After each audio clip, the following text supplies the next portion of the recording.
Innal hamdalillah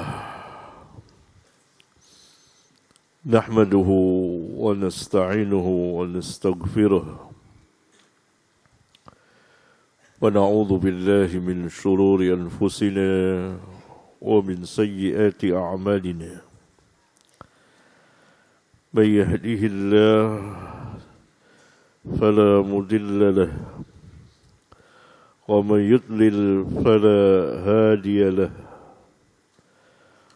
وأشهد أن لا إله إلا الله وحده لا شريك له وأشهد أن محمدا عبده ورسوله أما بعد. Pada pembahasan yang lalu, pembahasan yang cukup panjang mengenai hukum paha bagi laki-laki, apakah ia aurat atau bukan. Ada dua mazhab atau dua pendapat yang sangat terkenal di dalam Islam. Yang pertama mengatakan paha laki itu aurat berdasarkan beberapa hadis yang diisyaratkan oleh Al-Imam Al-Bukhari, dan beliau pun mengisyaratkan kelemahannya.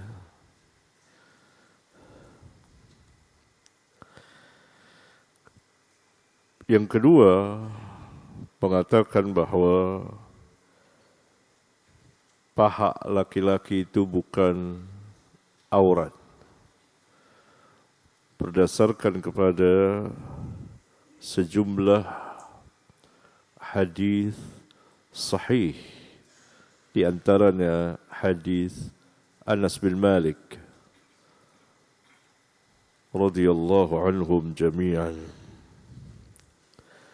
Kemudian Al-Imam mempunyai pandangan yang lain, yakni beliau mengatakan bahawa hadis Jarhad, hadis Anas asnad, yakni lebih sahih sanadnya, tetapi wa hadithu Jarhad akhwatu, lebih ke hati-hatian, yakni bersikap wara', kehati-hatian terhadap apa? Terhadap din, agama. Kehati-hatian terhadap agamanya. Ini kehati-hatian berdasarkan dalil. Adapun yang beredar dari perkataan sebagian manusia, wara', hati-hati, pada hakikatnya itu bukan kewaraan, tapi apa? Was-was. Ini perbedaannya. Al-ulama mengatakan kehati-hatian wara' itu berdasarkan dalil.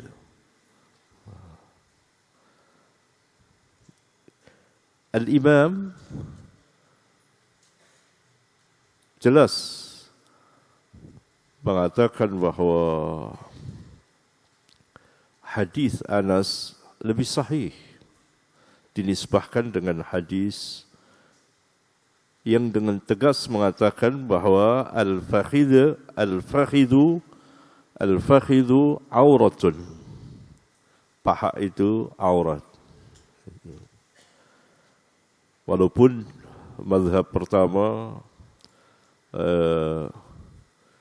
mengatakan bahwa hadis ini yuqawwi ba'duhu ba'dan, saling menguatkan satu dengan yang lainnya. Beliau tengah-tengah dengan mengatakan bahwa hadis jarhad, salah satu hadis yang mengatakan paha itu aurat, ahwatu, lebih ke hati-hatian. Walaupun beliau mengatakan hadis Anas itu lebih sahih sanadnya, tetapi untuk kewaraan di dalam agama seseorang itu ditutup. Adapun lutut, kedua lutut, maka ia bukanlah aurat. Kalau seseorang terlihat lututnya, maka itu bukan aurat. Yang dibicarakan di atas lutut itu paha itu yang dibicarakan.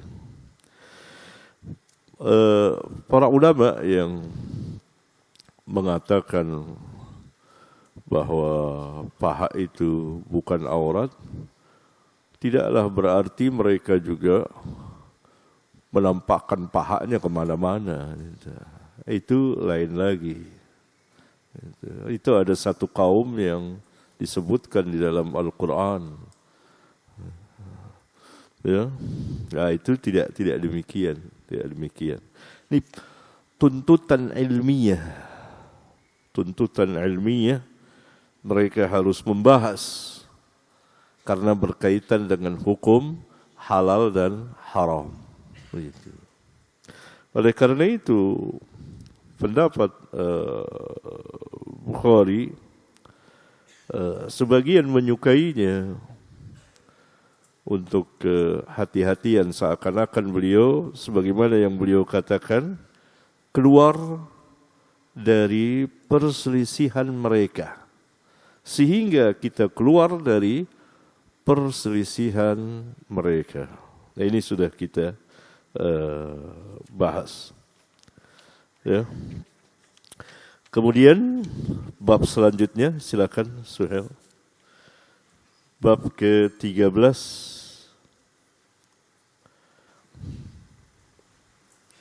Bismillahirrahmanirrahim. Alhamdulillahi wassalatu wassalamu ala Rasulillah wa ala alihi wa ashabihi ajma'in. Amma ba'du. Qala Imam Muhammad bin Ismail al-Bukhari al-Ju'fi rahimahullahu ta'ala fi kitabih al-Jami' as-Sahih fi kitab as-Salah. Babun fi kam tusalli al-mar'atu min ath-thiyab. Wa qala Ikrimah law warat jasadaha fi thawbin jaza. Haddathana Abu al-Yaman قال أخبرنا شعيب عن الزهري قال أخبرني عروة أن عائشة قالت لقد كان رسول الله صلى الله عليه وسلم يصلي الفجر فيشهد معه نساء من المؤمنات متلفعات في مروطهن ثم يرجعن إلى بيوتهن ما يعرفهن أحد. أبو اليمان هو الحكم بن نافع، شعيب بن أبي همزة، الزهري محمد بن مسلم، عروة ابن الزبير.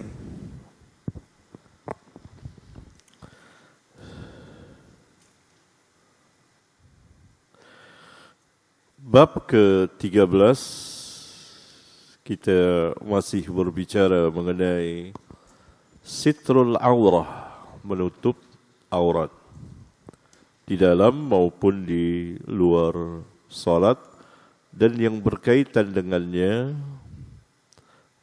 seperti pakaian dan lain sebagainya. Bab fikam, bab penjelasan mengenai berapa banyak, yakni tusallil mar'atu minas thiyab, berapa pakaian yang harus dikenakan seorang wanita ketika ia salat. Jika kita sudah membahas bahwa aurat laki di dalam salat berbeda dengan aurat di luar salat. aurat laki di dalam solat itu menutup ininya. Walaupun kedua pundak badannya jelas ittifaq, tidak ada yang mengatakan aurat. Sampai kepada pusarnya pun bukan aurat. Yang di bawah pusar,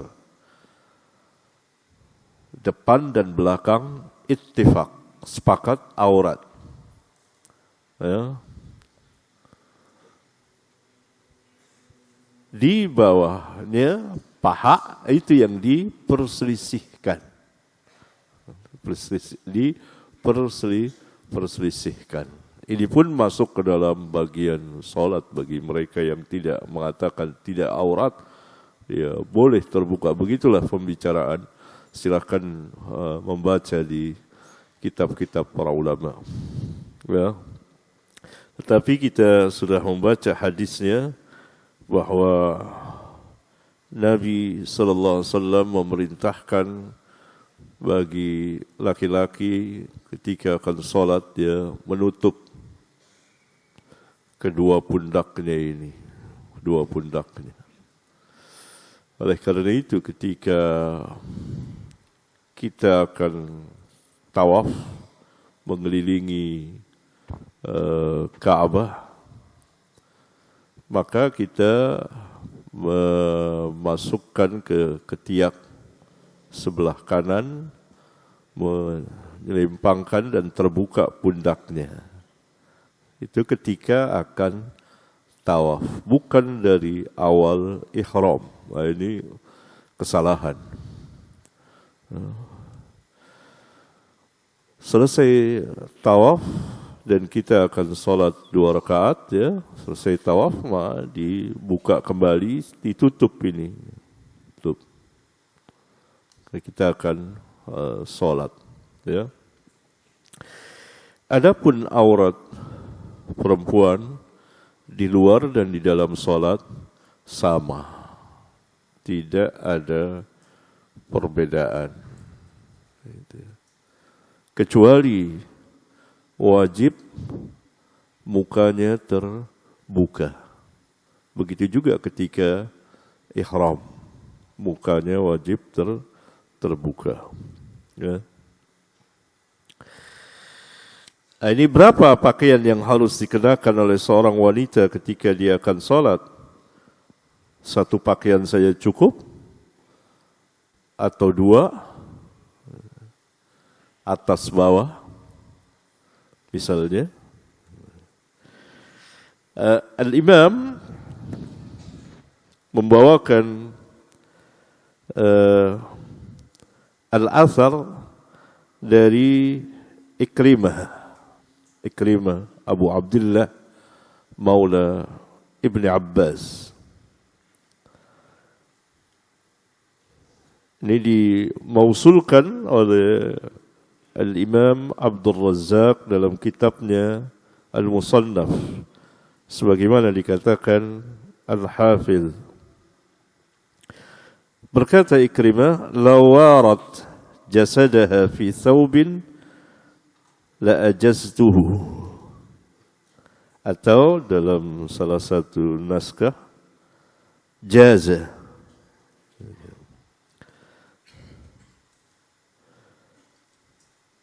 Dalam Musannaf Abdul Razzaq yang dibawakan Al-Hafidh,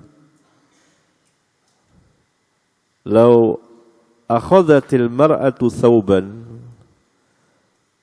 fataqanna'at bihi hatta la yura min sya'riha syai'un ajza'a anha.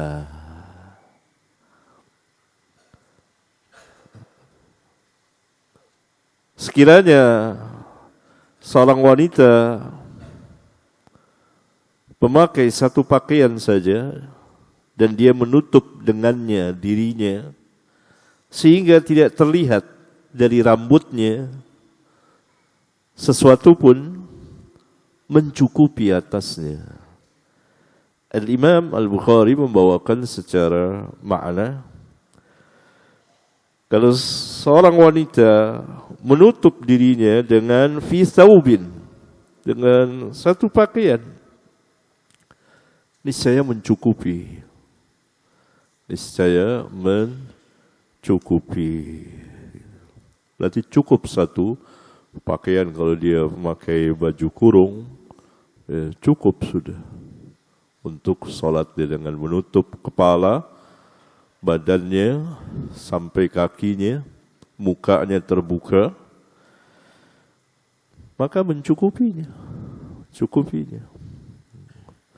Kemudian lebih dari itu, Al-Imam membawakan hadis yang dikeluarkan oleh yang diriwayatkan oleh beliau, yaitu hadis ke-372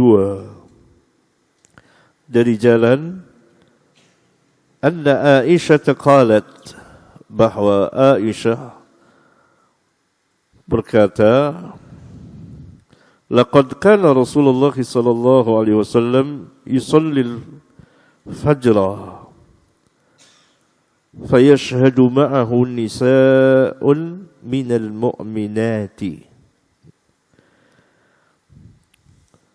Sesungguhnya Rasulullah sallallahu alaihi wasallam biasa salat fajar, yakni salat subuh. Salat subuh dinamakan juga salat fajar. Menunjukkan salat subuh itu apabila fajar telah masuk. Maka hadir bersama beliau, yakni ikut bersama beliau, wanita-wanita mukminat, minal mukminat. Disebut mukminat karena di sana saat itu ada wanita-wanita munafiqat. Minal mu'minat. Keadaan mereka mutalaffi'atin. Talaffu' adalah menutup diri mereka, menutup kepalanya dan tubuhnya, tidak muka. Fi murutihinna, dengan mengenakan murut, bentuk jamak dari mirtun, yaitu pakaian wol atau pakaian sutra atau pakaian bulu, berbulu. Saya ada pakaian dari bulu angsa buat musim dingin barangkali. Ya, itu mereka mengenakan, berarti satu pakaian itu, satu jenis pakaian, menutup kepala dan tubuhnya semuanya, ya, kecuali muka, dengan jenis pakaian apa saja. Karena murut mirtun bisa berarti pakaian sutra. Karena sutra boleh wanita, atau wol, atau pakaian bulu, yang mana saja yang wanita suka mengenakannya. Karena wanita tidak dibatasi dengan salah satu jenis atau model pakaian. Demikian juga warna. Diserahkan kepada mereka. Thumma yarji'na ila buyutihinna. Kemudian mereka kembali ke rumah-rumah mereka. Ma ya'rifuhunna ahadun. Tidak ada seorang pun yang mengenali mereka. Dalam riwayat yang lain oleh Al-Imam Al-Bukhari, nanti di Kitabul Mawaqit ada ziyadah tambahan minal ghalas, karena masih gelap. Dari kejauhan tidak dikenali siapa fulanah ini. Menunjukkan bahwa hadis ini dijadikan dalil oleh sebagian ulama bahwa muka perempuan bukan aurat yang wajib tutup. Karena yang biasa dikenali oleh manusia dan dari manusia adalah muka. Kalau hilang pala kita semuanya ini, nggak ada yang mengenalinya. Kenal dari sini muka, pala ini. Oleh karena itu dalam sebagian hadis sahih, ketika Jibril alaihi salam tertahan, sudah berjanji kepada Nabi sallallahu alaihi wasallam akan datang, tapi beliau tidak datang. Begitu Nabi sallallahu alaihi wasallam keluar, ada Jibril, dia tidak masuk rumah. Maka Jibril memerintahkan agar anjing yang ada di rumah supaya dikeluarkan. Yani anjing kecil kepunyaan Hasan Hussein biasa bermain di situ, anjing kecil, ada di bawah kasurnya, di bawah tempat tidurnya. Dan agar patung yang ada di dalam rumah, kata Jibril alaihi salam, dipotong kepalanya yang dipotong sini, sehingga ia menjadi seperti pohon. Sudah tidak ada kepala, tidak berbentuk makhluk. Berarti yang dipotong itu ini, bukan muka dihilangin, lehernya masih ada, palanya itu keliru. Berdasarkan hadis sahih ini, riwayat Abu Daud, Ahmad dan lain-lain, ada di sebagian kitab saya. Saya pernah memberikan masukan itu ya, kepada seseorang yang menulis cerita-cerita anak-anak, lalu bergambar. Iniannya ditutup. Dia bilang salah, palanya harus hilang. Nah kalau palanya hilang, apa faedahnya gambar itu? Nah, ini bukan pendidikan terhadap anak. Karena anak-anak kecil, Suhel dulu mengumpulkan kitabnya banyak, dia masih kecil, baca dia. Imajinasinya itu kuat sekali. Kalau bergambar, anak itu menjadi imajinasinya terbatas. Ada gini, ada unta, ada ini orang. Tapi kalau cerita tanpa gambar, ya, dari karya itu ya, sebagian kaum muslimin nulis asal benar gitu ya. Itu anak-anak akan berimajinasi kemana-mana. Karena dia tidak tahu gambar, dia membayangkan begini, begitu, begini. Sehingga dia jadi kreatif. Ya, saya pendidikan itu anak ya. Banyak buku anak-anak ya, buku cerita para nabi, cerita macam-macam, cerita kepahlawanan. Ada yang nulis, saya ketemu dengan penulisnya, lalu saya memberikan masukan bahwa tidak boleh ada hadisnya ini. Ininya harus hilang. Nah kalau ininya hilang, sudah tidak ada faedah lagi dibuat gambar. Oleh karena itu tidak usah bergambar. Biarkan anak itu berimajinasi, membayangkan hal-hal gitu. Dan itu bagus sekali untuk anak-anak. Selama ceritanya itu bagus. Lalu cerita kepahlawanan, dari sahabat, asal benar pengambilannya, asal benar. Nah, ini mesti merujuk kepada ahli ilmu. Ya, bukan orang-orang awam lalu akhirnya jadi mengambil riwayat-riwayat yang lemah. Ya, itu dia.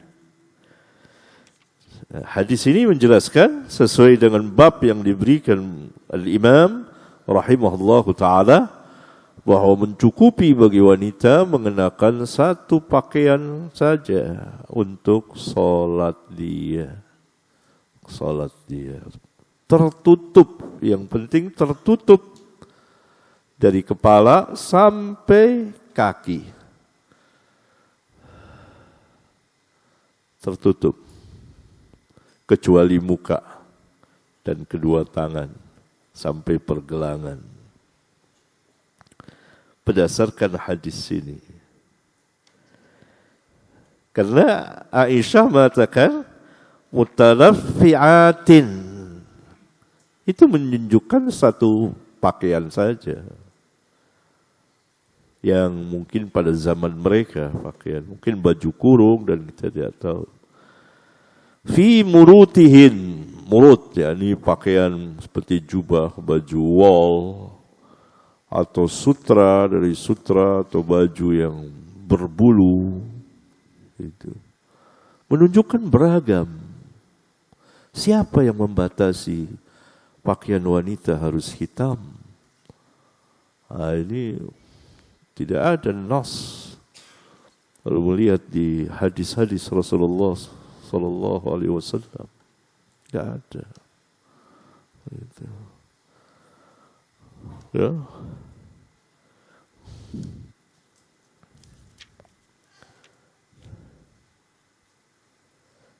Iya. Silakan Suhel, lanjut. باب إذا صلى في ثوب له أعلام ونظر إلى أعلامها. حدثنا أحمد بن يونس قال حدثني إبراهيم بن سعد قال حدثنا ابن شهاب أن عروة عن عائشة أن النبي صلى الله عليه وسلم صلى في خميصة لها أعلام فنظر إلى أعلامها نظرة فلما انصرف قال اذهبوا بخميصتي هذه إلى أبي جهم وأتوني بأنبجانية أبي جهم فإنها ألهتني آنفا عن صلاتي.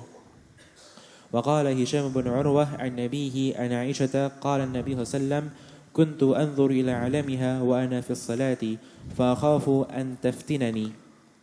أحمد بن يونس هو أحمد بن عبد الله بن يونس ابن عبد الله بن قيس الكوفي ثقة حافظ. إبراهيم بن سعد هو إبراهيم بن سعد ابن إبراهيم بن عبد الرحمن بن عوف الزهري ثقة حجة. Yunus siapa itu? Ahmad bin Yunus? Ahmad bin Abdullah bin Yunus ibn Abdullah bin Qais al-Kufi.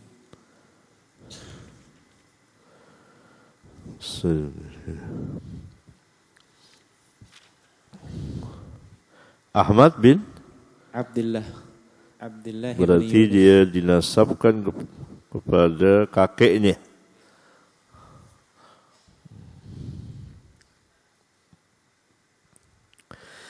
Bab ke-14, Al-Imam memberikan judul bab idza shalla fi thawbin lahu a'lamun wa nadhara ila 'alamiha.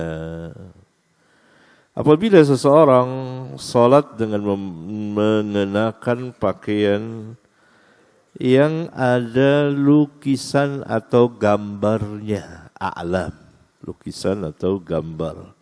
Lalu ia melihat kepada gambarnya itu. Dibawakanlah hadis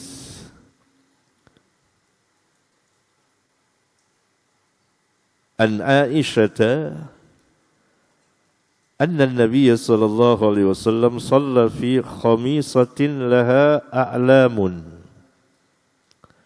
Bahwa Nabi sallallahu alaihi wasallam pernah salat memakai khamisah. Khamisah itu mantel ya, yang persegi 4. Saya tidak tahu bagaimana jenisnya itu, mungkin pakaian model itu segi 4 itu. Dan mempunyai gambar. Ada 2 gambar dalam riwayat lain. Atau biasanya ini pakaian ini mempunyai 2 lukisan, 2 gambar. Tentu gambar yang tidak bernyawa. Bukan gambar makhluk, bukan. Fanadhara ila a'lamiha, lalu beliau melihat kepada gambarnya itu sedang salat. Nadhratan, dengan satu penglihatan. Falamma insarafa qala, tatkala beliau selesai salat, beliau bersabda kepada sebagian sahabat, idhabu bi khamisati hadhihi ila Abi Jahmin. Bawalah pakaianku ini kembali kepada Abu Jaham.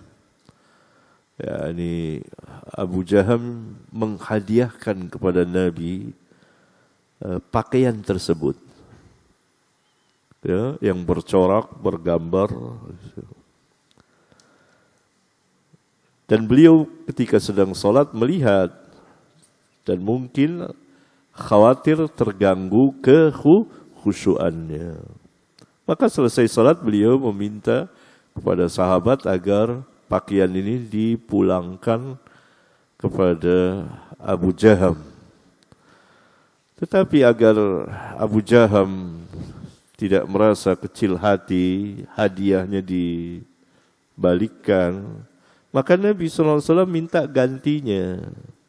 Wa'tuni bi ambijaniyati Abi Jaham. Bawa kepadaku, berikan kepadaku bi ambijaniyati, yakni pakaian polos kasar itu, kepunyaan juga Abu Jaham. Tukar. Yang ini kembalikan, tukar.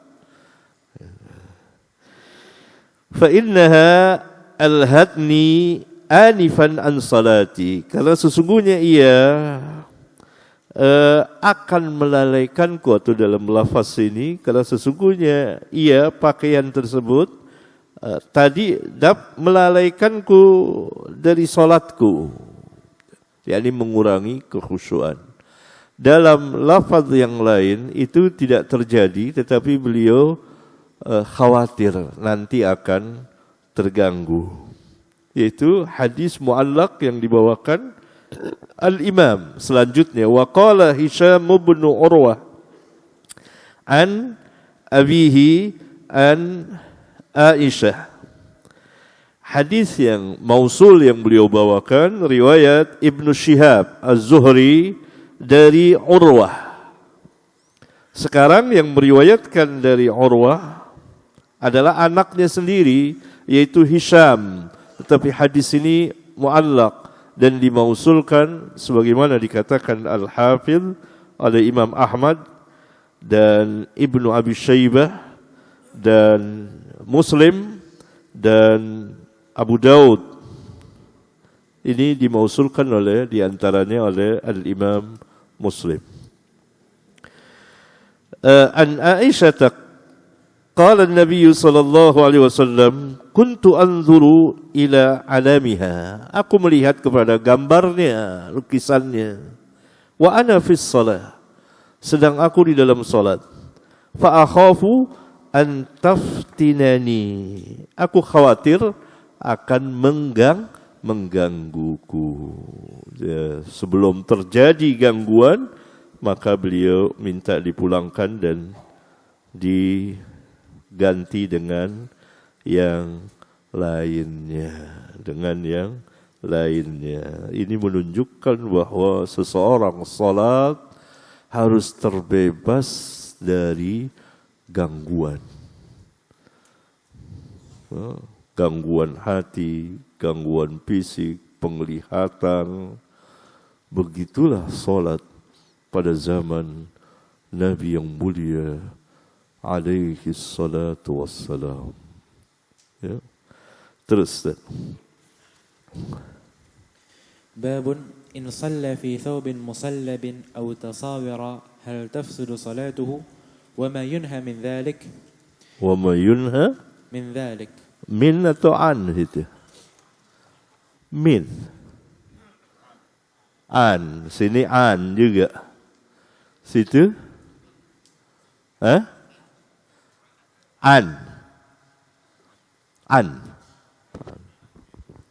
Min.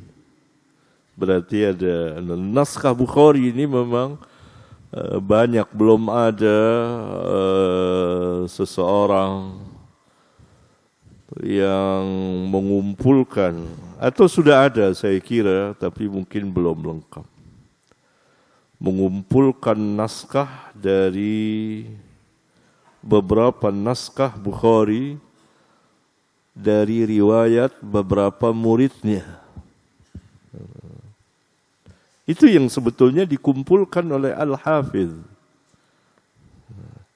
Tetapi Al-Hafidh memakai dasar naskah Abu Dzar dari masyayikhnya. Masyayikhnya itu masyayikh lagi, itu tilmid dari Al-Imam Al-Bukhari. Kemudian beliau mengumpulkan naskahnya. Nah, naskah Al-Hafidh hurufnya min memang, min dzalik. Tetapi cetakan yang ada pada sini saya Fathul Bari, juga antum apa? An. Ini mungkin naskah yang lain. Ya. Tetapi ini tidak merusak judul. Bab ke-15, Al-Imam memberikan judul bab in shalla fi thawbin musallabin. Jika seseorang salat dengan mengenakan pakaian yang ada salib. Au tasawira, atau gambar-gambar makhluk.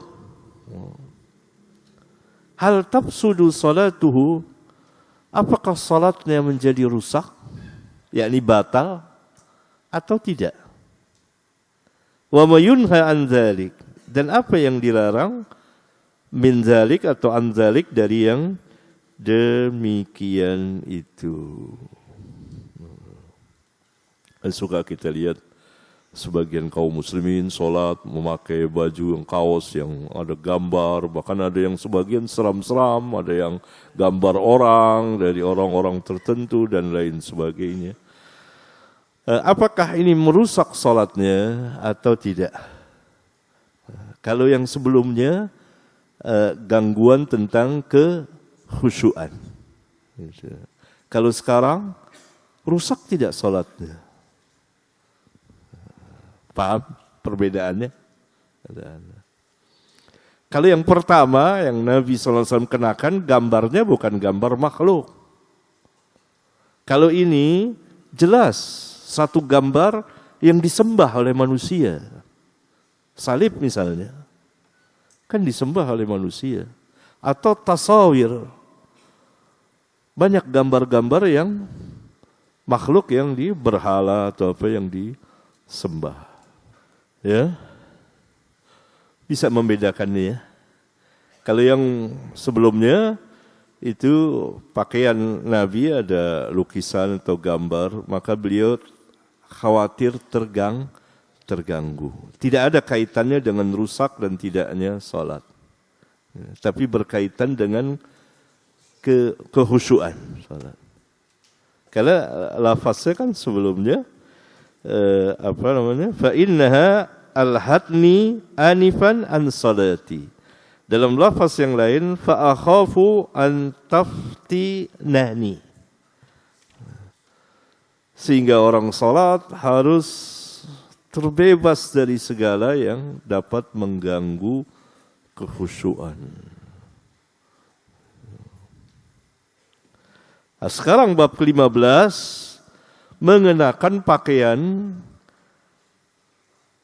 adanya gambar di pakaian itu, yang umumnya gambar itu gambar makhluk yang disembah oleh manusia. salib, gambar-gambar patung dan lain sebagainya.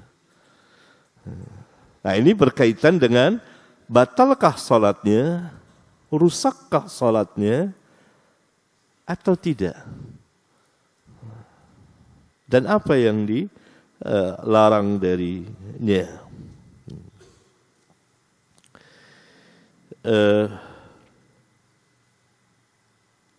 Bisa dibaca tadi. Baca.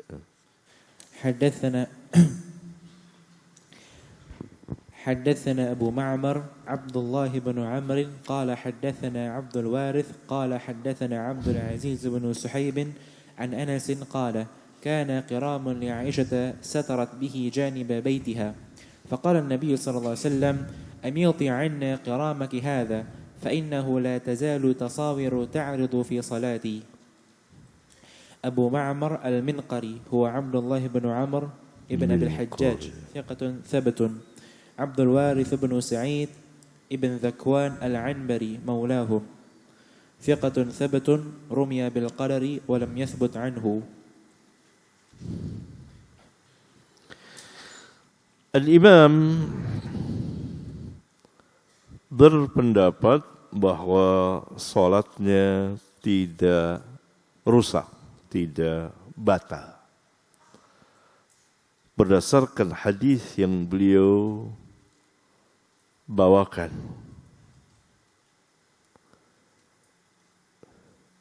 Yaitu hadis an Anasin, dari Anas, yakni Anas bin Malik, qala, dia berkata, kana kiramun li Aisyata satarat bihi janiba baitiha. Adalah kiram gorden, orang panggil gorden, yang tipis, gorden tipis. Kepunyaan Aisyah menutup sebagian dari rumahnya, satu sisi dari rumahnya. Ya. Aisyah punya gorden, tapi gordennya tipis gitu. Dan ada gambar-gambar. Dan sebagian dari gambar-gambar itu gambar makhluk. Gambar makhluk. Faqala Nabi sallallahu alaihi wasallam, maka Nabi sallallahu alaihi wasallam bersabda, amiti anna kiramaki hada. Singkirkan dari kami gordenmu ini. Fa innahu la tazalu tasawiruhu ta'ridu fi salati. Karena senantiasa gambar-gambarnya menghadangku di dalam salatku. Di dalam salatku. Ini menunjukkan bahwa beliau tidak batal salatnya. Dibawakan bukan pakaian tapi ngelihat langsung. Begitu. Demikian juga dikiaskan dengan memakai pakaiannya. Begitu kurang lebih cara mengeluarkan hukum oleh Al-Imam Al-Bukhari.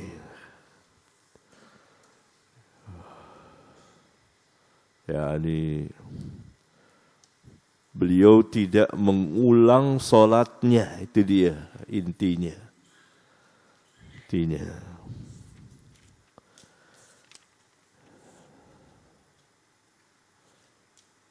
Nah, boleh tidak memakai pakaian itu? Jelas tidak boleh kalau memakai pakaian yang ada salib, ada gambar-gambar, itu tidak boleh. Tapi kalau itu dipakai untuk sholat, maka sholatnya tidak rusak. Sholatnya tidak batal. Tidak perlu diulang sholatnya. Tetapi pakaian itu disingkirkan. Karena Nabi SAW mengatakan, amiti anna kiramaki.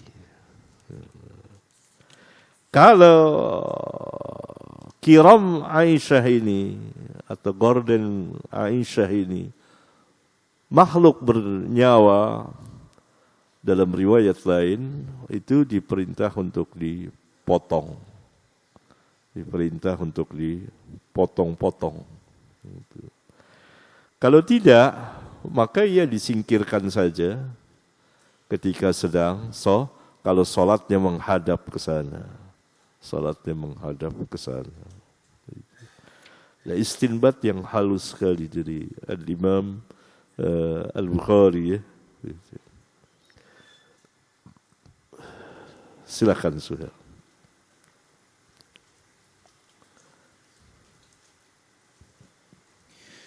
باب من صلى في فروج حرير ثم نزعه.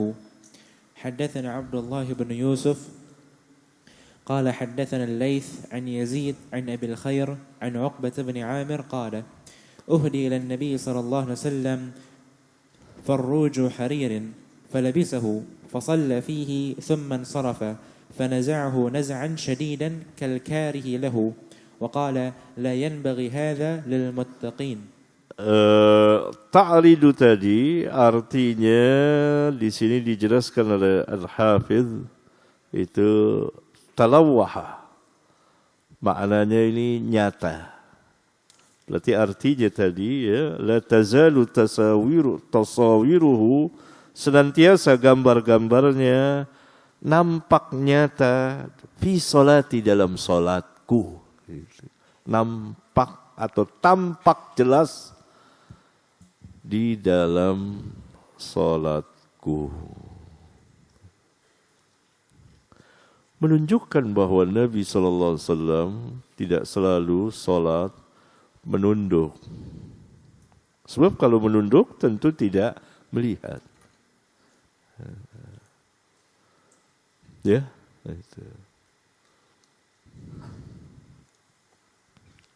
itu ada bab khusus pembicaraannya antara menunduk dan melihat ke depan, bukan ke atas. Itu terlarang. Tapi orang sholat sambil sholat begini, ini nggak boleh, terlarang. Entah apa yang dia pikirkan, begini sholat ini, nggak boleh dia sholat. Ke depan, ke arah kiblat. Iya, khususnya makmum yang di belakang imam persis. Dia melihat imam kan. Kalau terjadi sesuatu kan dia maju ke depan. Ya, udah. Yazid huwa Yazid ibn Abi Habib, thiqatun faqihun. Yazid siapa? Yazid ibn Abi Habib. Abul Khair huwa Marthad bin Abdullah al-Yazani, thiqatun faqihun. Ya. Yazid bin Abi Habib dan Abul Khair itu kunyahnya. Abul Khair siapa namanya enggak? Marthad bin Abdullah. Marthad, ya. Marthad bin Abdullah. Marthad. Mim ra sa dal. Al-Yazani, ya zainun yazani. Semua sanadnya ini orang Mesir, kata Al-Hafidh. Dari mulai Abdullah bin Yusuf, orang Mesir. Al-Layth bin Sa'ad, ini imam di Mesir. Satu angkatan dengan Al-Imam Malik di Madinah.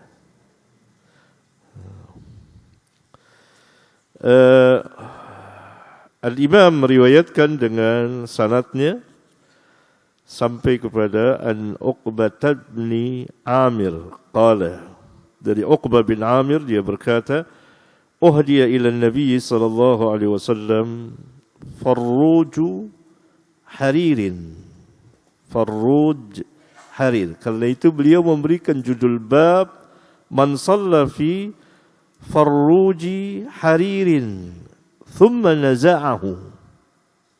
Orang yang salat, tentunya orang di sini adalah laki bukan wanita. Karena kalau wanita jelas boleh dengan memakai pakaian sutra. Ini laki-laki salat memakai sutra. Sutra yang dimaksud sutra hewani. Dari ulat sutra itu yang mahal. Adapun sutra nabati dari tumbuh-tumbuhan itu tidak terlarang. Tidak terlarang, itu murah harganya juga. Tukang pakaian tahulah gitu ya, tukang pakaian tahu. Itu kalau ada tukang pakaian tahu. Sutra hewani itu yang terlarang dari ulat sutra. Sutra nabati dari tumbuh-tumbuhan tidak terlarang.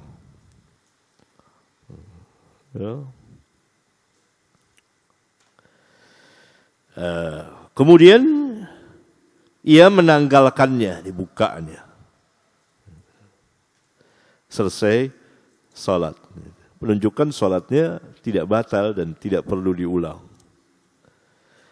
Nabi SAW pernah diberi hadiah ini oleh salah seorang raja kufar. Biasa pembesar-pembesar itu sampai sekarang kan sering memberi hadiah. Lalu beliau falabisahu fasalla fihi. Beliau mengenakannya dan salat dengan memakainya.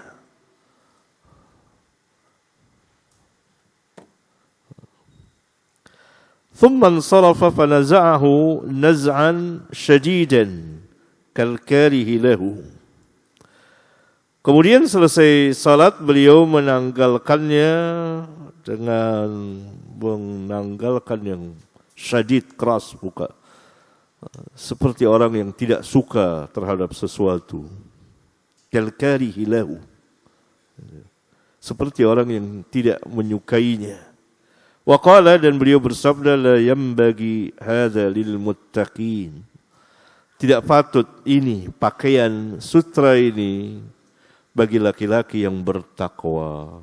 Mengapa? Karena pakaian ahlul jannah sutra.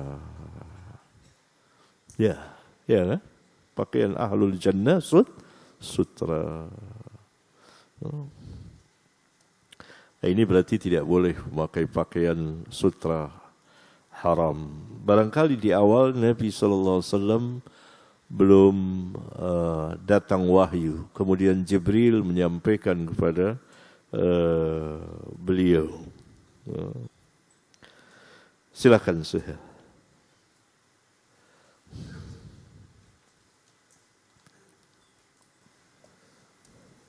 باب الصلاة في ثوب الأحمر. حدثنا محمد بن عرعرة قال حدثني عمر بن أبي زائدة عن عون بن أبي جهيفة عن أبيه قال رأيت رسول الله صلى الله عليه وسلم في قبة حمراء من أدب ورأيت بلالا أخذ وضوء رسول الله صلى الله عليه وسلم ورأيت الناس يبتدرون ذاك الوضوء فمن أصاب منه شيئا تمسح به ومن لم يصب منه شيئا أخذ من بلل يد صاحبه ثم رأيت بلالا أخذ عنزة فركزها وخرج النبي صلى الله عليه وسلم في حلة حمراء مشمرا صلى إلى العنزة بالناس رعتين ورأيت الناس والدواب يمرون بين يدي العنزة. Bab ke-17. Al-Imam memberikan judul Babus Salati fi Thawbil Ahmar. Bab salat mengenakan pakaian merah. Ini diperselisihkan oleh ulama. Apakah laki-laki ya? Ini laki-laki. Laki-laki lagi. Kalau perempuan bebas. Justru laki-laki itu sebagian ulama melarangnya berdasarkan sebagian hadis karena menyerupai kaum wanita. Dalam sebagian hadis dilarang memakai pakaian muasfar, warna kuning, tetapi yang lebih ghalibnya itu ke warna merah. Itu dari pakaian kuffar. Nah, pakaian merah yang mana yang dilarang? Begitu. Ya. Sebagian ulama membolehkan berdasarkan hadis ini. Polos, warna merah, polos. Gitu. Sebagian ulama mengatakan bahwa yang dikenakan Nabi SAW bukan merah polos, karena dia pakaian dari burdun dari Yaman.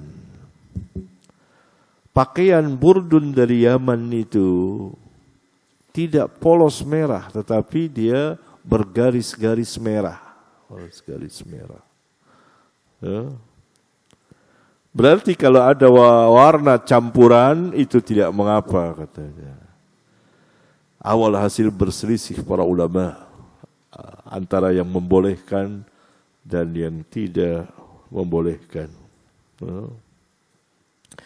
Al-Hafidh Ibnu Hajar menjelaskan sampai ada 7 pendapat di kitab libas, khusus pakaian, di syarah Al-Bukhari. Al-Imam rahimahullahu ta'ala meriwayatkan dengan sanadnya sampai kepada Aun bin Abi Juhaifah dari ayahnya, yaitu Abu Juhaifah radhiyallahu ta'ala anhu, qala, dia berkata, ra'aitu Rasulullah sallallahu alaihi wasallam fi qubbatin hamra'a min adam. Aku melihat Rasulullah SAW berada di kubbah. Kubbah itu tenda, kemah. Berwarna merah kemahnya, yang terbuat dari kulit. Tenda dari kulit berwarna merah. Ini tidak ada perselisihan tentunya. Wa ra'aitu Bilalan akhadha wudu'a Rasulullah SAW. Dan aku melihat Bilal mengambil air wudu untuk Rasulullah, air wudu Rasulullah SAW untuk beliau wudu. Wa ra'aitu an-nasa yabtadiruna dzakal wudu. Dan aku lihat manusia bersegera, berlomba untuk mendapatkan bekas air wudu Nabi sallallahu alaihi wasallam. Faman asaba minhu syai'an tamassaha bihi. Barang siapa yang mendapatkan darinya sesuatu, maka ia mengusap badannya.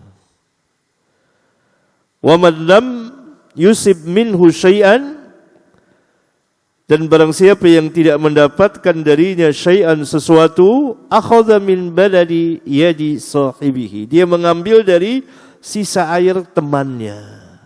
Ini tabarruk dengan zat Nabi sallallahu alaihi wasallam. Zatiyah ini, diri Nabi sallallahu alaihi wasallam. Dan bekas beliau, bekas air wudu beliau. Boleh tabarruk pada Nabi masing hidup. Para sahabat berebut sisa air wudunya. Kalau sekarang enggak ada. Sekarang bid'ah. Tidak boleh. Air sisa ulama, sisa wudu ulama, sisa minum ini dari orang-orang tertentu berebutan. Ini bid'ah. Dalilnya mana? Tidak ada seorang pun sahabat, dari mulai orang termulia Abu Bakar As-Siddiq, kemudian Umar, kemudian Uthman, kemudian Ali, dan seterusnya, yang dilakukan seperti mereka melakukan kepada Nabi sallallahu alaihi wasallam. Enggak ada. Enggak ada orang mengambil sisa wudu Abu Bakar As-Siddiq. Abu Bakar As-Siddiq orang termulia dari seluruh para sahabat. Dan secara keseluruhan para sahabat orang-orang mulia. yang disebut di alam sana, di langit. Allah Subhanahu wa taala meridhai mereka. Tidak ada yang diperbuat seperti mereka melakukan kepada Nabi sallallahu alaihi wasallam. Sekarang orang berebutan sisa minum, sebagian manusia berebut berkah katanya, atau minumannya dibacakan, atau galon air mineral, atau galon dibacakan bagi-bagi. Ini bid'ah dan bisa membawa kepada al-ghulu. Bahkan itu sudah al-ghulu, masuk dalam bab ghulu. Iyyakum, kata Nabi sallallahu alaihi wasallam, wal ghuluwa fid din. Bahkan saya dengar dari sebagian ikhwan, saya ditanya, ada air ruqyah katanya, dijual belikan. Sahih itu? Sahih? Ada? Subhanallah.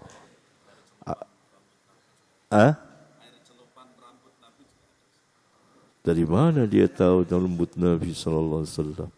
Ini dusta. Gak ada yang tersisa dari jasad Nabi sallallahu alaihi wasallam. Hilang sudah. Yang tersisa masjidnya dan kuburnya. Satu-satunya kubur Nabi dari seluruh para Nabi dan Rasul yang diketahui secara pasti hanya kubur Nabi kita yang mulia alaihimus salatu wassalam. Kubur Nabi lain hanya dhon, sangka-sangka. Ini kubur Ibrahim, ini kubur Musa, ini kubur ini. Tidak ada riwayat yang sahihah. Begitu juga dengan peninggalan Nabi. Dulu ada rambut, sekarang sudah tidak ada. Dari mana? Rambut siapa itu?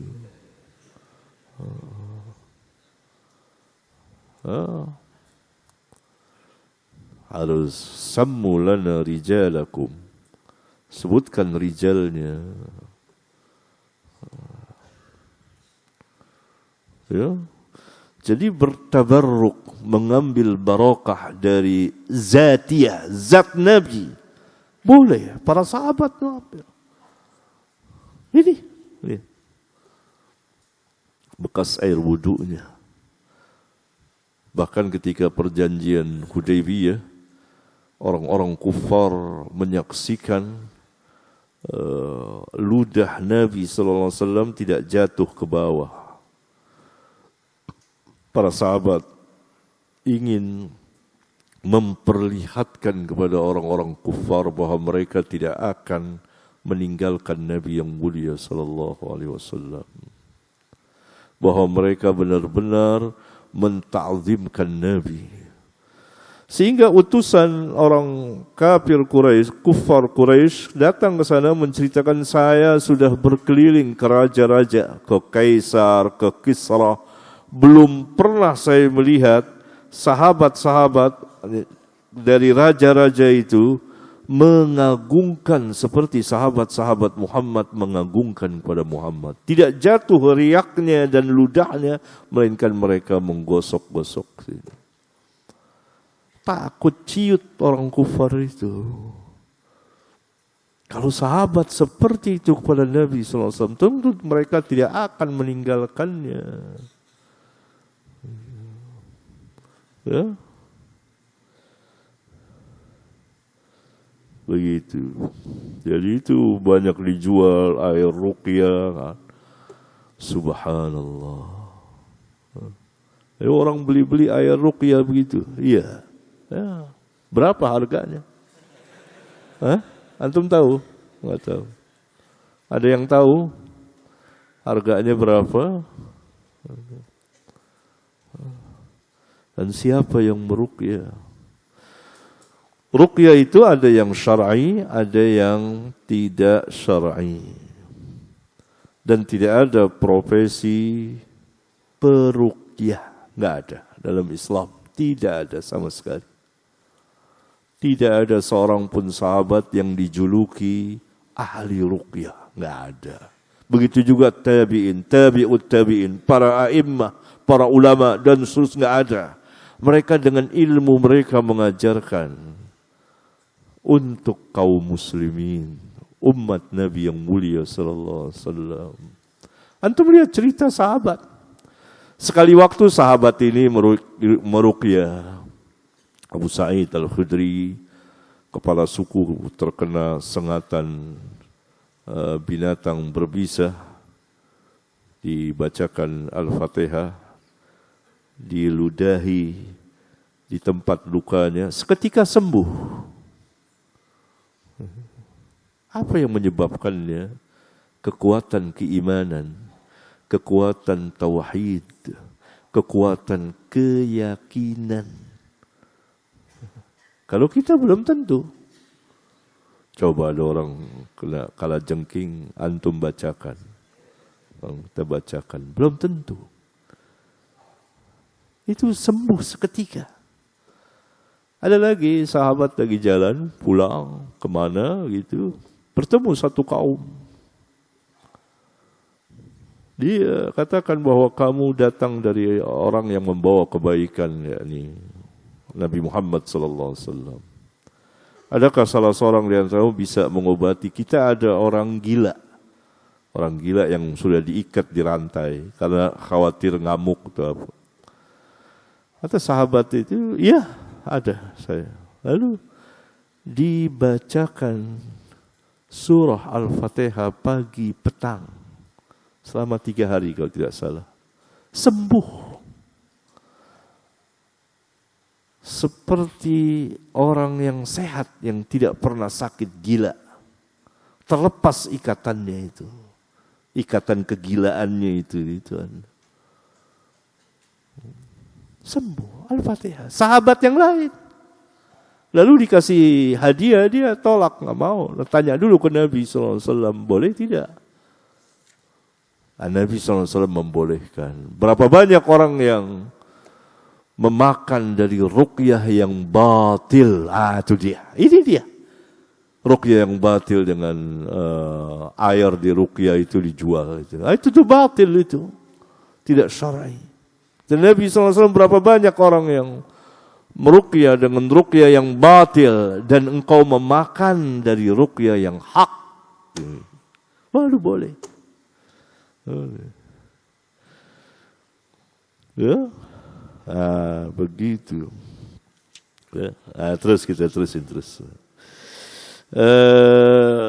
Mana ni? Thumma ra'aitu Bilalan akhadha anazatan farakazaha. Kemudian aku melihat Bilal menancapkan tombak kecil yang mempunyai 2 gigi gitu ya, tombak kecil sebagai sutrah. Farakazaha.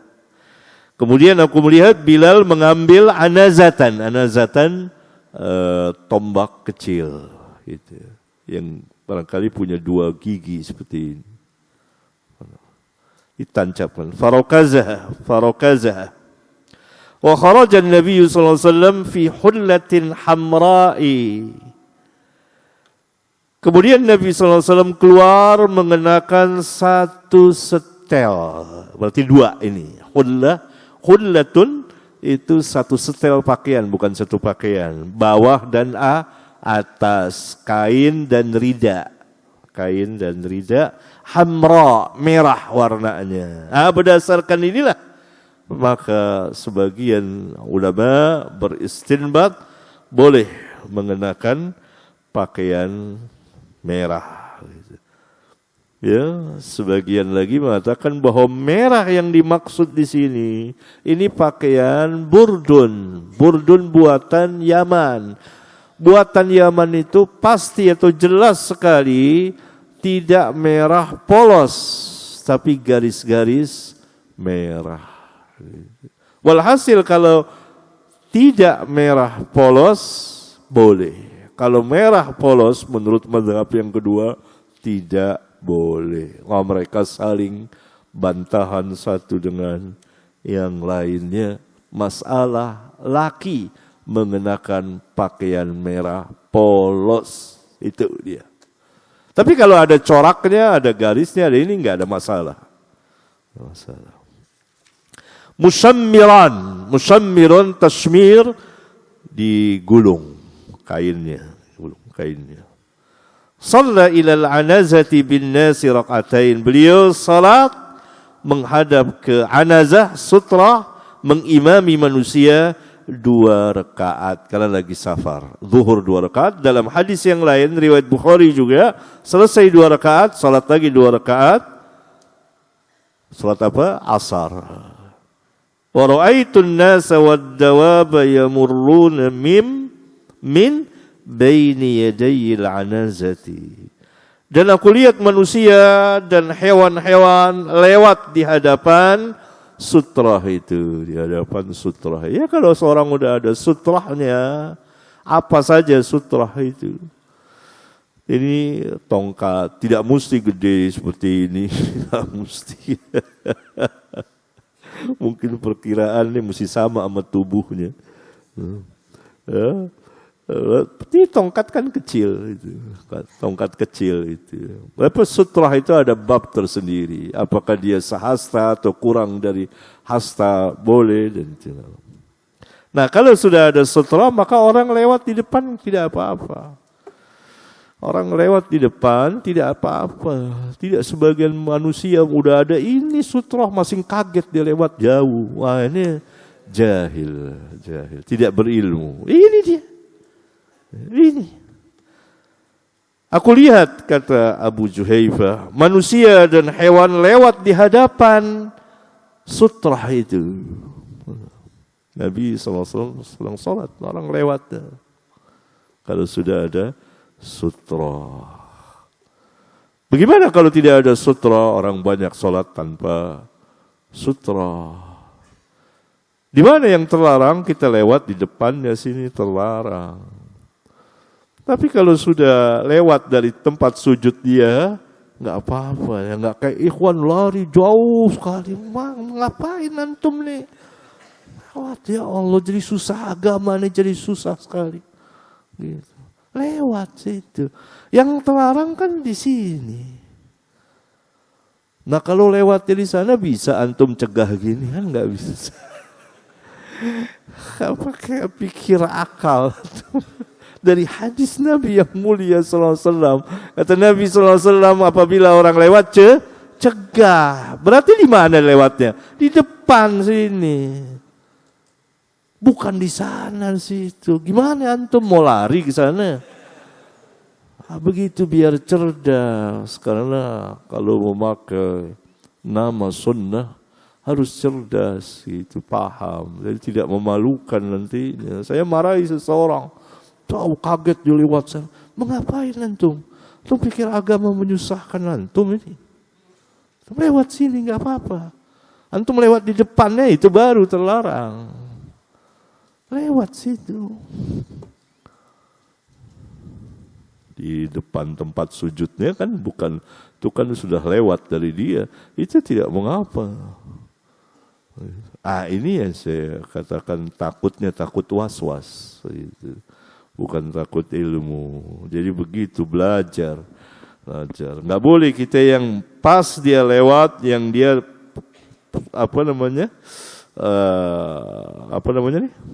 tempat sujud dia, itu dia. Tidak boleh. Di depannya, di sininya, itu tidak boleh kitanya. Tapi kalau kita sudah bergeser dikit ke sana, nggak ada masalah. Itu bukan melewati orang sholat.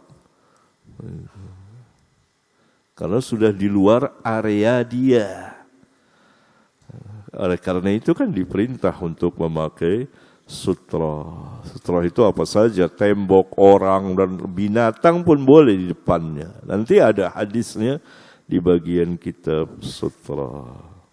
Nah, ini salah satu pakaian yang diperselisihkan oleh ulama, yaitu pakaian laki, warna merah. Ada yang membolehkan warna merah polos berdasarkan hadis yang mulia ini. ada yang tidak membolehkan berdasarkan bahwa pakaian merah yang dikenakan Nabi sallallahu alaihi wasallam di sini adalah bukan merah polos, karena ia satu setel jenis pakaian buatan Yaman. Dan buatan Yaman itu tidak ada pakaian merahnya polos, selalu bergaris merah itu. Ini Ibnu Qayyim jelas sekali, sampai Ibnu Qayyim mengatakan keliru ini para ulama, gitu. Begitu dia. Dan dia juga kedudukannya ulama, keliru. Karena ini pakaian merah buatan Yaman. Pakaian merah buatan Yaman tidak polos, pasti. Nggak ada pakaian Yaman merah polos. Gitu. Pasti bergaris-garis merah. Gitu. Begitu. Kemudian mengambil lagi dari sebagian hadis yang dengan tegas melarang pakaian laki-laki dengan warna merah, tapi dibantah bahwa sebagian hadis itu dhaif. Begitulah berselisih para ulama. Sehingga Ibnu Qayyim mengatakan sebagian ulama sengaja memakai pakaian merah untuk mengikuti sunnah. Ini kan gini, biasanya ulama apa yang dipakai Nabi dia pakai, mengikuti sunnah. Itu keliru, gitu. Itu keliru. Ulama melihat, sebagai ulama yang membolehkan melihat hadis ini, maka mereka dahulu ya, pakaiannya merah-merah, mereka pakaian merah-merah dengan alasan mengikuti sunnah Nabi sallallahu alaihi wasallam. Dibantah oleh sebagian ulama lain bahwa itu keliru, itu tidak merah polos tapi merah bergaris-garis merah. Gitu. Dibantah lagi oleh Imam Asy-Syaukani, tidak, ini kan letterlock hadis merah, nggak dibilang garis-garis tuh.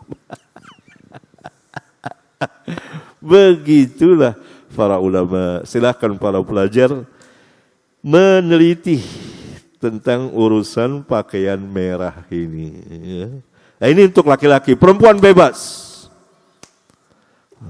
Oleh karena itu Al-Hafidh mengambil jalan tengah. Dilihat saja. Kalau umumnya pakaian merah itu dikenakan wanita, ya jangan laki-laki kenakan. Gitu. Kalau umumnya pakaian merah itu dikenakan oleh orang-orang kufar, jangan kenakan. Intinya bukan pakaian merahnya yang terlarang, tapi tasyabbuhnya dengan perempuan atau dengan kufar. Nah, ini Al-Hafidh pendapatnya sama ketika Bukhari berhadapan dengan masalah paha, tengah-tengah dia. Tengah-tengah. Begitulah.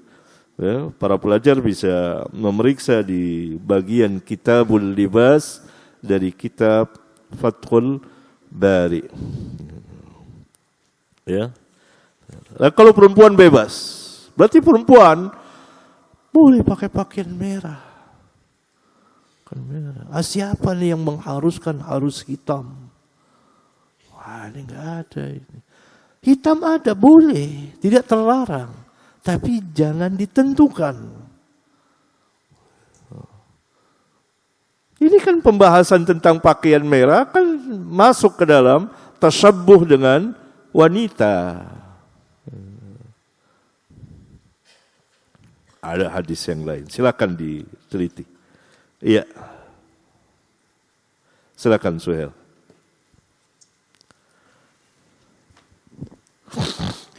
باب الصلاة في السطوح والمنبر والخشب. قال أبو عبد الله: ولم ير الحسن بأسا أن يصلي على الجمل والقناطر وإن جرى تحتها بول أو فوقها أو أمامها إذا كان بينهما سترة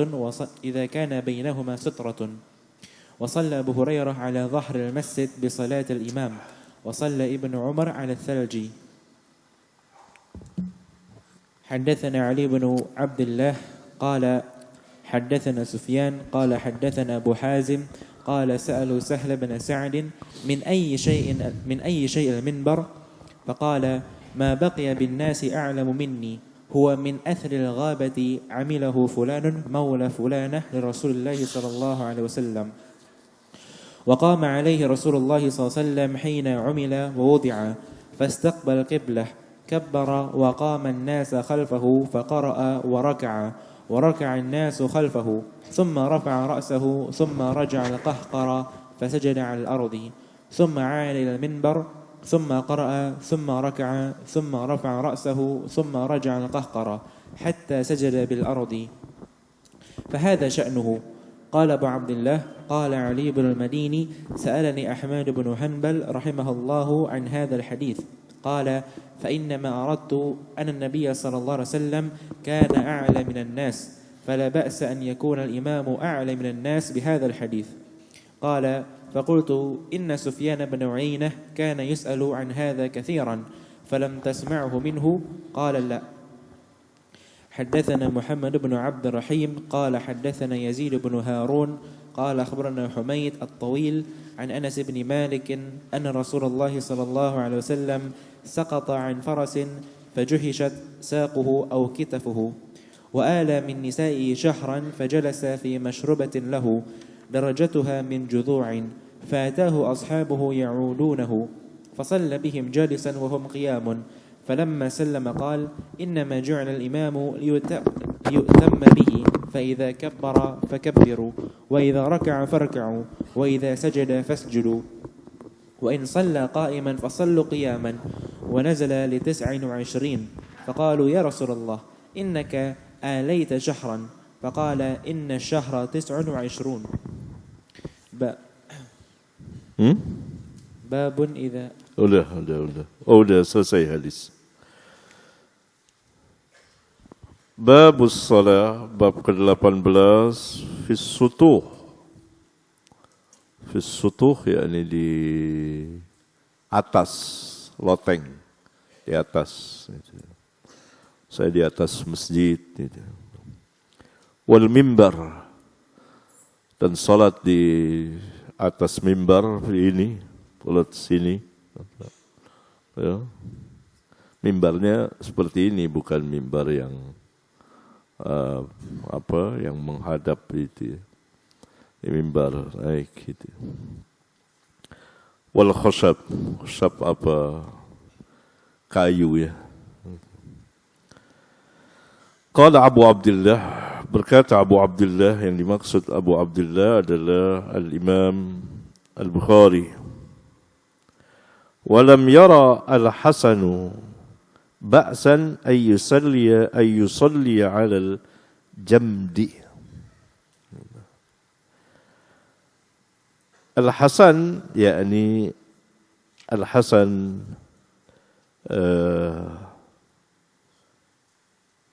Al-Basri mengatakan atau berpendapat tidak mengapa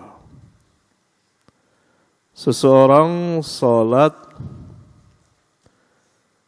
di air yang beku, yakni salju. Ya. Ini sama dengan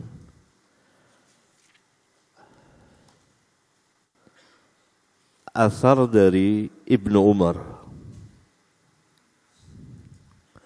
Wal qanatir yakni bangunan yang tinggi.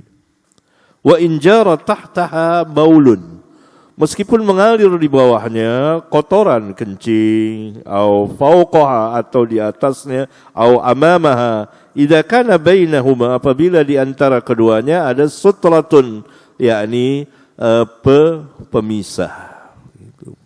Pemisah. Ya. Tidak mengapa, misalnya orang sholat di bangunan yang tinggi, di bawahnya kan ada toilet, ada apa. Orang sholat di air yang beku, salju, di bawahnya mungkin ada kotoran dan lain sebagainya. Itu yang dimaksud. Wa shalla Abu Hurairah ala saqfil masjidi bi salatil imam. Dan Abu Hurairah pernah salat di atap masjid, mengikuti salatnya imam. Wa shalla Ibnu Umar ala salji, Dan Ibnu Umar salat di atas salju, di salju. Berarti salju itu bahasa Arab, ya kan? As-salju. Bahasa Indonesianya apa salju? Hah? Nggak ada ya. Salju itu bahasa Arab. Ya, kemudian ya ini boleh salat di mana, di tempat ya, di salju dan lain sebagainya, tempat di atap. Ini juga ingin menjelaskan bolehnya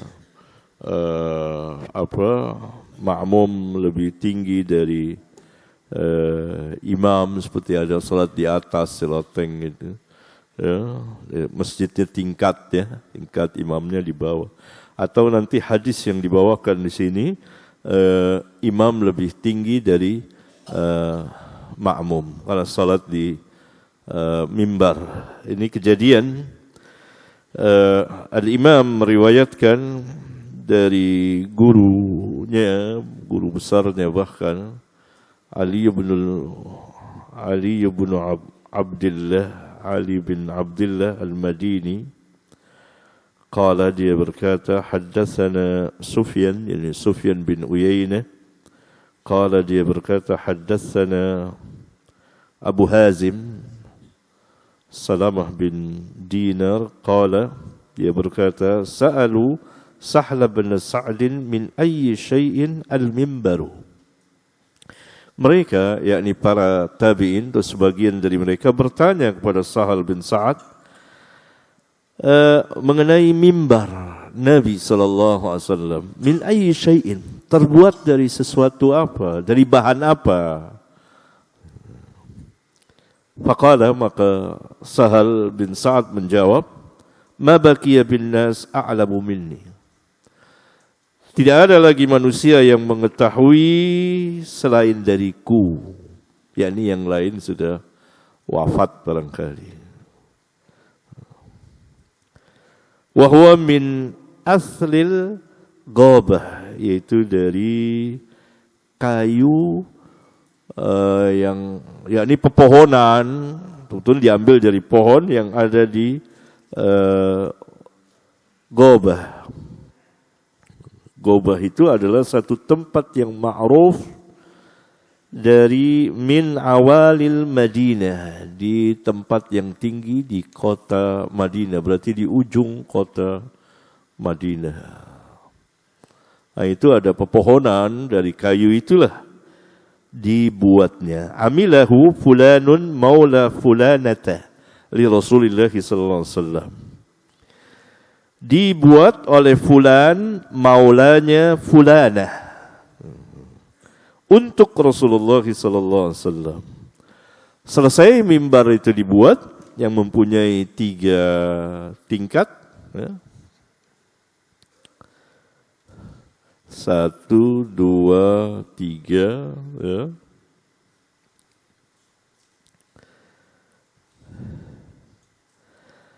Maka Rasulullah SAW wa qama alaihi Rasulullah SAW hina umila wa wudi'a. Rasulullah SAW berdiri di atas mimbar itu ketika telah dibuat dan diletakkan di masjid. Fastaqbala al-qiblah, lalu beliau menghadap ke kiblat, ke sana. Kabbara, dan beliau bertakbir agar dilihat oleh para sahabat. Wa qama an-nasu khalfahu, dan manusia mengikutinya di belakang beliau. Faqara'a wa raka'a an-nasu khalfahu, dan beliau membaca, kemudian rukuk dan manusia pun rukuk di belakangnya. Thumma rafa'a ra'sahu, kemudian beliau mengangkat kepalanya. I'tidal, rukuk di mimbar, berdiri dan rukuk di mimbar. Kemudian i'tidal, masing berada di mimbar. Thumma raja'a al-qahqara fasajada 'ala al-ard. Kemudian beliau turun dan sujud di tanah. Dia sujud dari i'tidal, turun. Thumma 'ada ila al-mimbar. Kemudian beliau duduk dan berdiri kembali lagi ke mimbar. Dan seperti itu thumma qara'a, thumma raka'a, thumma rafa'a ra'sahu, thumma raja'a al-qahqara hatta sajada bil ard. Fahadha sya'nuhu. Begitulah ini keadaan beliau. Ya. Beliau ketika mimbar itu diletakkan, dibuat, sudah selesai, diletakkan di masjid, di arah kiblat tentunya seperti ini. Dan beliau sholat menghadap kiblat. Beliau naik barangkali di tangga yang kedua, ya, tangga yang kedua, tingkat yang kedua. Beliau di situ takbir, kemudian membaca, kemudian beliau rukuk di situ, kemudian beliau i'tidal, kemudian beliau turun. Berarti tidak terlalu tinggi itu. Ini ketinggiannya. Enggak bisa ruku enggak sini. Gitu. Lihat. Ya. Terus turun ke bawah, sujud. Duduk, sujud, berdiri, naik lagi. Dan begitulah kata Sahal. Ya. Sahal mengatakan fahadha sya'nuhu. Begitulah keadaannya. Selesai hadis ini. Qala Abu Abdullah, berkata Abu Abdullah al-Imam al-Bukhari. Qala Ali bin Abdullah, berkata Ali bin Abdullah al-Madini, al-Syekh bagi Bukhari. Sa'alani Ahmad bin Hanbal rahimahullah an hadzal hadis. Ahmad bin Hanbal pernah bertanya kepadaku mengenai hadis ini. Hadis Sahal. Ya. Qala fa inna ma aradtu anna an-nabiy sallallahu alaihi wasallam kana a'la minan nas. Fala ba'sa an yakuna al-imamu a'la minan nas bihadzal hadis. Gitu. Sesungguhnya yang aku maksudkan bahwa yakni qala al-Imam Ahmad menjawab berkata, ya, sesungguhnya yang aku maksudkan bahwa Nabi SAW berada lebih tinggi dari manusia ketika sholat. Maka tidak mengapa imam lebih tinggi dari makmum berdasarkan hadis ini. Qala faqultu, Ali bin Madini bertanya, Inna Sufyan bin Uyainah kana yus'alu an hadzal hadis katsiran. Sesungguhnya Sufyan bin Uyainah, yakni guru beliau, ya, dan gurunya juga Imam Ahmad, ditanya tentang hadis ini sering sekali ditanya, banyak sekali, sering kali ditanya mengenai hadis ini. Falam tasma'hu minhu, kata Ali, engkau tidak mendengarnya? Qala, jawab Imam Ahmad, la, tidak pernah mendengar yang sepanjang ini. Jadi Imam Ahmad mendengar dari Ali bin Abdullah, guru dari Imam Al-Bukhari, kata Imam Al-Bukhari mengenai hadis ini, maka Imam Ahmad mengeluarkan hukum. Kalau demikian berdasarkan hadis ini, maka imam boleh lebih tinggi dari makmum.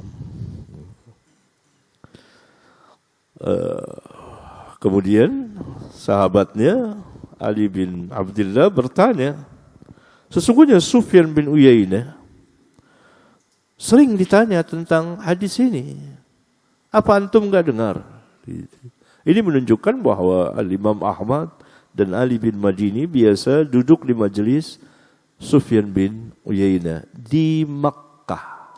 Ya, di Makkah. Imam Ahmad menjawab, la, tidak.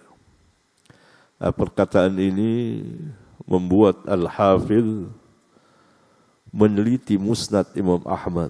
Benar tidak? Ternyata memang benar.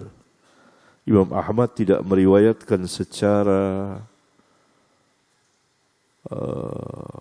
keseluruhan hadis ini, sebagiannya katanya. Wallahu a'lam. Wallahu a'lam. Itu keterangan dari Al-Hafidh. Hadis yang kedua dalam bab ini, hadis pertama jelas boleh imam lebih tinggi dari makmum. Barangkali apabila ada hajat atau kalau tempat itu tinggi. Yakni Nabi SAW kan tidak terus-menerus melakukannya. Saat itu saja ketika beliau ingin mengajarkan salat kepada para sahabat. Hadis yang kedua dari Anas bin Malik, anna Rasulullah sallallahu alaihi wasallam saqata an farasin. Bahwa Rasulullah sallallahu alaihi wasallam pernah terjatuh dari kudanya. Faju hishat saqahu.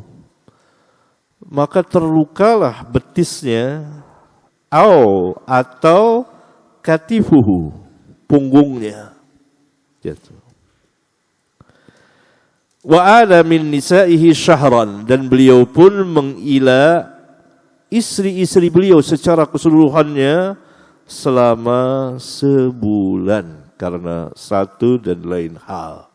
Ya. Fajalasa fi masyrubatin, lalu beliau menjauh dari istri-istrinya dan tinggal di kamar beliau. Masyrubatin itu tempat yang tinggi ya. Lahu darajatuhu min juzu'in, yang mempunyai tangga dari batang kurma. Jadi beliau memisahkan istrinya, mengila, ini ada hukum tersendiri tentang hukum ila. Lalu beliau tinggal di masyrubah. Masyrubah itu ghurfah, kamar khusus. Tapi ada tangganya, mempunyai darajatuha. Fa'atahu ashabuhu ya'udunahu, maka para sahabatnya pun menjenguk beliau yang sedang sakit dan mengila istri beliau. Fasalla bihim jalisan wa hum qiyamun. Maka beliau salat mengimami mereka sambil duduk dan mereka berdiri, para sahabat. Falamma sallama qala, maka tatkala beliau salam dari salatnya, beliau bersabda. Tentu beliau di atas kamarnya, tempatnya, para sahabat di bawah. Itu makanya istinbatnya di sini Imam Bukhari. Paham ya? Gitu. Kan ini mempunyai tangga, berarti tinggi. Itu kan tidak mungkin sahabat naik ke kamar semuanya. Tentu di bawah ngikutnya. Beliau salat sambil duduk. Apabila seseorang tidak mampu berdiri atau karena satu dan lain hal, maka dia salat duduk. Baik sebagai makmum atau munfarid, baik sebagai munfarid atau makmum atau imam, sebagai imam. Seperti Nabi SAW sebagai imam. Maka apabila dia sebagai imam, maka makmum semua harus duduk. Kalau dari awal duduk semuanya. Saya pernah kejadian di salah satu masjid besar terkenal, saya hadir di situ. Imam salat duduk dia, mungkin karena tidak kuat, dia duduk. Yang lain berdiri, saya langsung duduk, langsung duduk. Orang terserah mau ngeliatin. Langsung duduk. Ke imam itu paham kan? Duduk salat. Suhel berdiri ya. Berdiri. Saya langsung duduk salat. Ya ini kalau imam dari awal duduk kita. Kalau imam di tengah-tengah baru duduk, maka kita tetap berdiri, tidak mengapa. Paham? ada dalil yang lain. Mengapa kalau imam di awalnya berdiri kemudian duduk? Lalu kita tetap berdiri karena asalnya dia berdiri. Karena satu kejadian atau dia lemas atau apa dia duduk. Kita makmum boleh berdiri, tetap berdiri. Tetap berdiri. Kemudian beliau bersabda, "Innama ju'ila al-imamu liyu'tamma bihi fa idza kabbara fakabbiru wa idza raka'a farka'u wa idza sajada fasjudu wa idza shalla qa'iman fasallu qiyaman." Dijadikan imam itu untuk diikuti apabila imam telah bertakbir. Bertakbirlah kamu.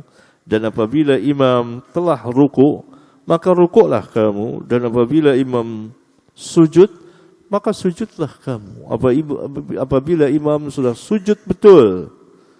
Para sahabat radhiyallahu ta'ala anhum, keistimewaan mereka dalam bab ini, mereka tidak akan sujud kecuali setelah melihat Nabi SAW meletakkan keningnya di tanah. Baru mereka sujud.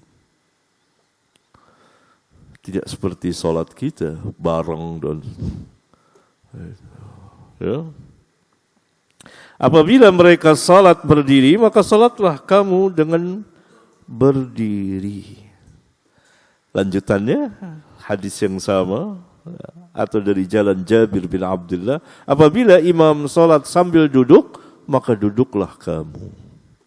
Karena al-imam tidak membahas salat sambil duduk dan berdiri, itu di pembahasan lain nanti. Tapi beliau di sini membahas tentang imam boleh lebih tinggi dari makmum.